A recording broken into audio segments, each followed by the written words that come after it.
ఒకవేళ లేట్ అవ్వద్దు enumeration orders వస్తాయని చెప్పేసి ఆ రోజు నుంచి నేను పంపిస్తున్నాను సార్ విలేజ్లో పంపించేసి చాలా వరకు ఫోటోస్ తీసుకొని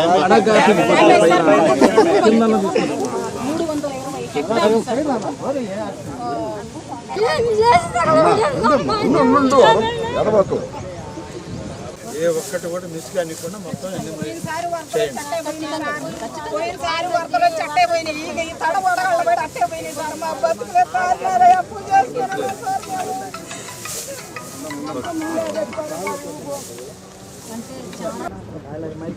ఈ వడగండ్ల వాన మరి అనుకోనటువంటి అన్సీజనల్ వర్షం పడడం వల్ల రైతాంగానికి నష్టం జరిగింది.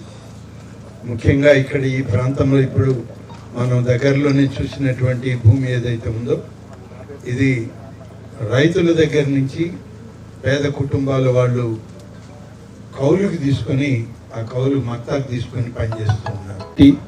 దాంట్లో డ్యామేజ్ అయినటువంటి భూమి 914 హెక్టార్ల భూమి.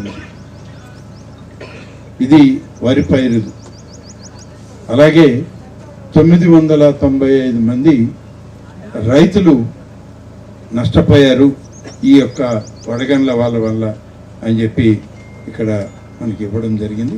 మొత్తం మీద ఈ మండలమే కాదు, మరిపాడు కానీ, కలువాయి కానీ, రాపూర్ కానీ అంతా కలిపి దాదాపు 1200 హెక్టార్ల భూమి ఈరోజు నష్టం జరిగింది.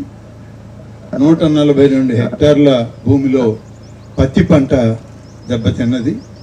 అలాగే మెయిజ్ కానీ, టొబాకో కానీ అది ఒక 20 హెక్టార్లు, 25 హెక్టార్లు, ఇవన్నీ దాదాపు 1289 హెక్టార్ల భూమిలో ఈ యొక్క చేతికి వచ్చినటువంటి పంట నష్టపోయే పరిస్థితి వచ్చింది.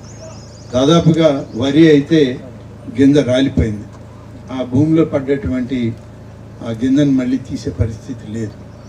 కాబట్టి దీన్ని పూర్తిగా ప్రభుత్వం నుంచి ఇప్పటికే జిల్లా కలెక్టర్ గారికి, వ్యవసాయ శాఖ అధికారులకు అందరికీ ఆదేశాలు ఇచ్చారు.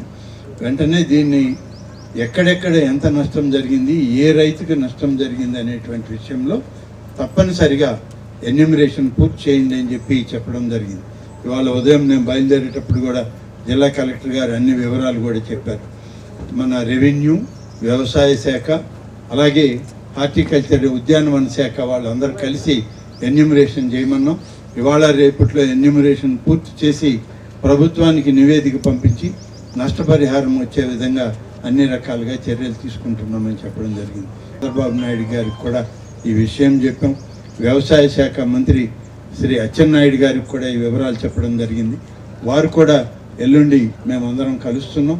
తప్పనిసరిగా ఈ నివేదికలన్నీ అక్కడ పెట్టి రైతుల యొక్క పడ్డ కష్టానికి ఇవాళ చేతికొచ్చే ఆదాయం పోయేటువంటి పరిస్థితుల్లో వాళ్ళకి ప్రభుత్వం నుంచి అన్ని రకాలుగా ఆదుకునే కార్యక్రమం, నష్టపరిహారం ఇప్పించే కార్యక్రమం చేయడం జరుగుతుందని చెప్పి మీడియా పరంగా దీన్ని ఇవాళ మీ అందరికి కూడా తెలియజేయడం జరుగుతుంది.